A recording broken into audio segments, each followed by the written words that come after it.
આપણને સૌને ખબર છે કે દશરથ રાજાને રામ, લક્ષ્મણ, ભરત અને શત્રુઘ્ન ચારે ચાર ખૂબ પ્રિય હતા. છતાંય ગુરુની આદેશ અનુસાર જ્યારે એમને વનમાં મૂકવાના થયા અને ત્યારે દશરથ રાજા ગુરુ સામે જોવે છે અને ગુરુ કહે છે કે રઘુકુલ રીત સદા ચરિયાઈ, પ્રાણ જાય પર વચન ન જાય. તે વચન આપેલું છે અને આ વચન તારે પૂર્ણ કરવું જ જોઈશે. આવો ગુરુનો આદેશ થતા જ પોતે પોતાના પ્રાણથી પણ પ્યારા એવા રામ અને લક્ષ્મણને વનમાં મૂકવા માટે તૈયાર થઈ જાય.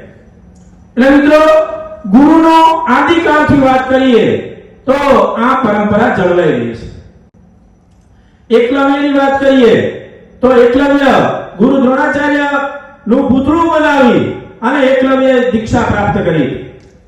માત્ર એક પુતળા દ્વારા, પુતળાને ગુરુ માનીને પણ એને પોતાની શિક્ષા પ્રાપ્ત કરી હતી અને અંતે ગુરુએ એના પાસે પોતાનો અંગૂઠો માંગી લીધો અને એને અંગૂઠો આપતા પણ સેજ પણ ખચકાયા વગર એને અંગૂઠો આપી દીધો.